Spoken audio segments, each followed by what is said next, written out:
like me, you also have a giant bucket of scraps that you just need to get through. So today we are gonna try to make a little dent in this scrap pile by making a quilted checkerboard game.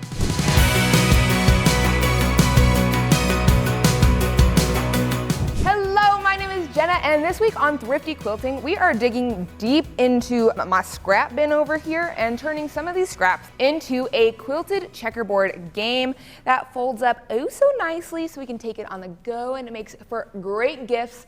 And we're gonna be making the pieces for this checkerboard later on. First things first, we're gonna dig through this pile, and I wanna separate my pieces into two piles. I want a light and a dark, and I think I wanna go, ooh, look how fun this is. This is a fun scrap in here. I think I wanna go fun and funky for one side and then white for the other. So let's separate some of these out into a fun, funky side. This has orange, blues, greens, reds, so I'll find scraps that have that same vibe. And then once we have a good pile, we can get cutting.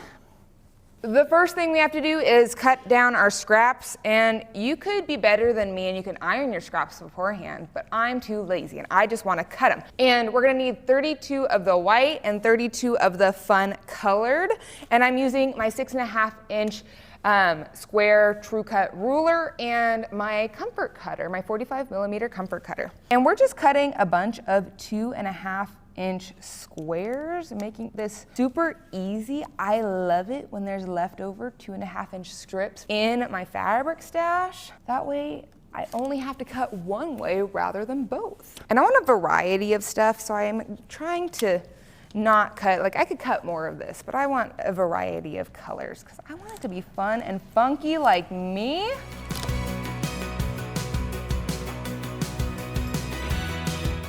We've done all of our darks. Now we need to do all of our whites.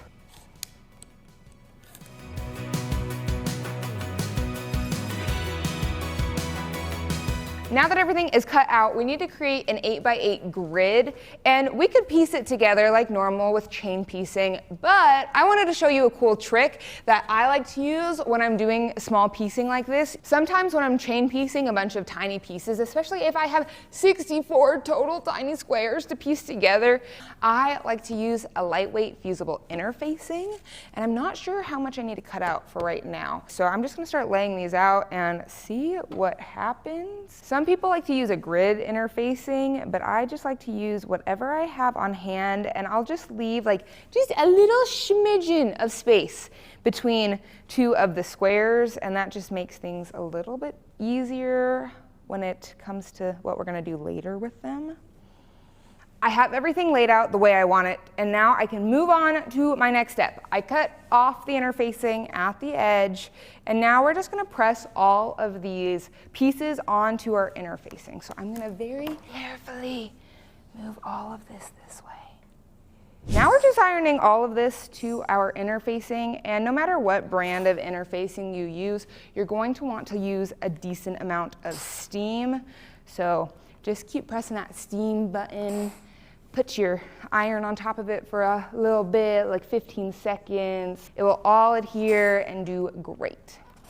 And look, I'm finished with the entire checkerboard. Woo, just kidding. Pranked you, got you good. It just looks like it's done because it's all on Fusible, but now we gotta sew it all together. So to do that, I'm just gonna fold over my Fusible interfacing right where that little first row is, and I'm gonna sew using a 1/4-inch seam using my little Rebel.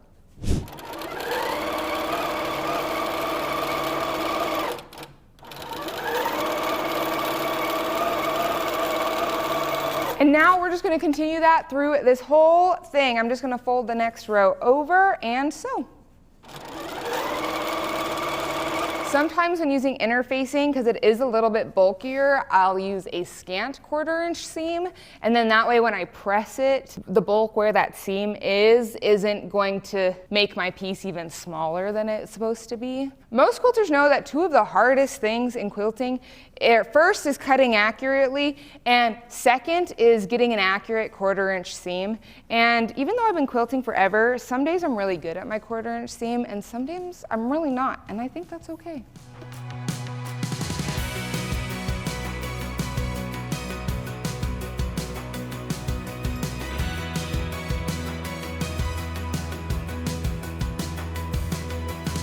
Our rows are sewn together and are looking beautiful. But before we can press everything, we need to take our little snippers and we're gonna cut right in between where each block is down to that seam line, except we're not cutting the thread. This is why you wanna use sharp scissors, because I find that using the tip of the scissors makes life easier. If I use the back end, I cut the thread by accident more often. I feel like I could get more accuracy with the front of my scissors. And I'm just gonna do this in between every single block in each row. Now that all of our seams are snipped, we're going to press our seams for each row in alternating directions, so then when we fold these rows over, they're easier to nest. And for this, I will pull on the interfacing. I find that this helps get my seams nice and flat without having extra fold over.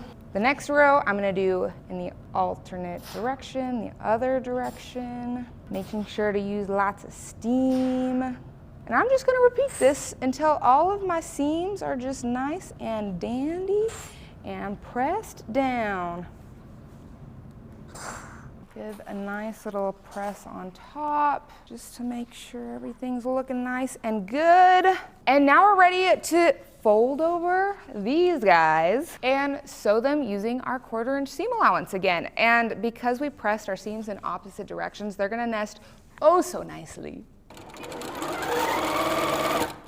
One great thing about this method too is when I'm using my little Rebel, it just goes so fast. So this whole process goes by quickly and seamlessly. It's beautiful. Look at the back. The back of this, when it's all pieced together, is my favorite with using the fusible interfacing method. And normally when I press these, I will press to one side. But the bad thing about pressing to one side is you do have a little bit more bulk in those points or like those corners. So what I've seen some people do is take a nice sharp seam ripper and just go down the middle of their seam with the interfacing. Then once their row is seam ripped, they will press it open, and then that will just make it so your seams are a little bit less bulky. But for a project like this, I really don't care about bulky seams in the middle because I'm not gonna sew on those anyway. So instead of pressing that part I seam ripped open, I'm just gonna press everything to the side. And with this fusible interfacing method, this piecing method, you can technically do an entire quilt with it, but just be aware that when you use fusible interfacing, even if you use a lightweight, it still will add a little bit of bulk and weight to your quilt, which some people love. And for some quilts, I will do it using this method. But most of the time, I like using this fusible interfacing method when I'm doing bags because I like them stiffer anyway. Plus, when you're making a bag, when you're using the fusible interfacing piecing method, making the panel for the bag goes by so much faster than before. Once you have the checkerboard, the process for making the game board goes by so quickly. We just got to add on the sides and the top and the bottom pieces and quilt it and binding and yeah. But first, I like to square off my piece. You really don't have to square it off to a particular size. I wrote a pattern for it and the pattern is down below. It is for free. In the pattern, I say to square it off to 16.5 inches, but depending on your 1/4 inch or scant 1/4 inch, you may want a little bit more, a little bit less. So you can square it off by making sure everything is nice and straight. And I like using a 12.5 inch ruler for this, a 12.5 inch square ruler, just so that I can get those corners nice and neat. And this also cuts off the excess interfacing, which is nice. There we go, perfect. See, I didn't even have that much to cut off. I just like to square it off, you know, it's just how it works. In my bucket of scraps, I found a bunch of these blue fabrics that would work perfectly with this, and there was enough for the whole back, except some of them just aren't long enough, so I'm going to have to sew them together so they are the right length. For the side pieces, I'm gonna need 1.5 inch strips, so I'm just gonna fold this in half. If you're a quilter at home with only one ruler, I truly don't know how you do it. I am someone who I want rulers to match what I'm doing and to work for what I'm doing. And I feel like my go-tos are the big guy, the 24.5 by 6.5 inch, and then my 12.5 inch square ruler. These two I feel like are the ones I use the most. So if you don't have both of them, I would get them and try them if I were you. It makes my life so much easier.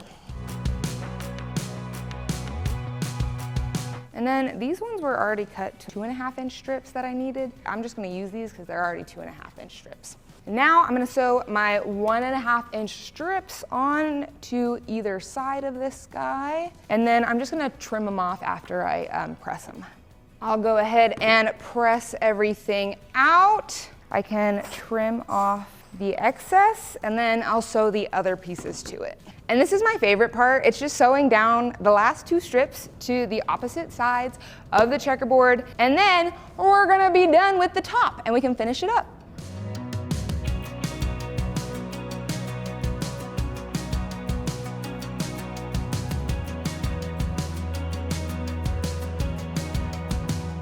Then from here, it is smooth sailing. I love this. It's so fun and funky. You're just gonna bind it or quilt it first.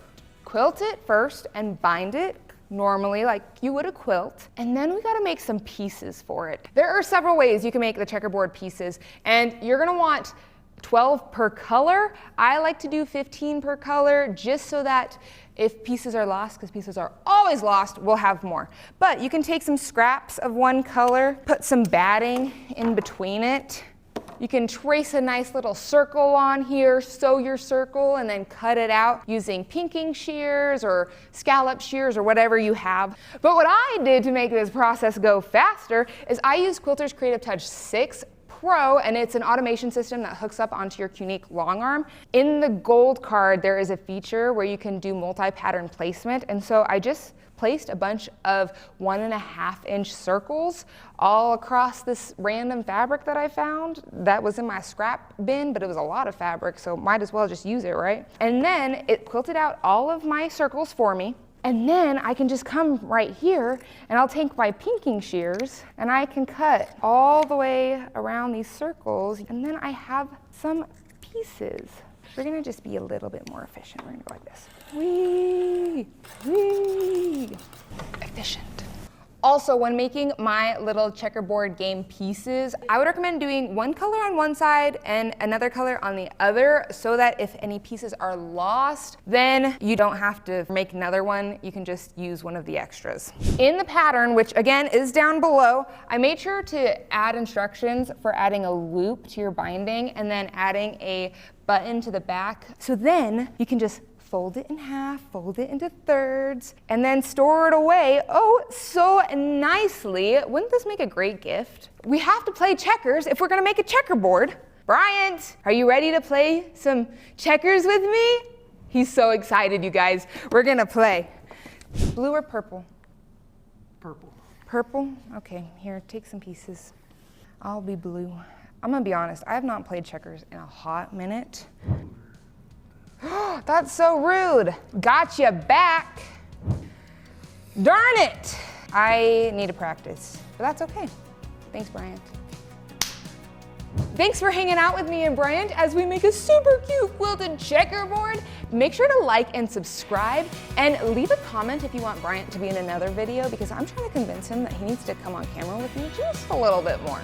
And I had so much fun making this, I think we need to do another video with scrappy projects. What do y'all think? I'll see you next time on Thrifty Quilting.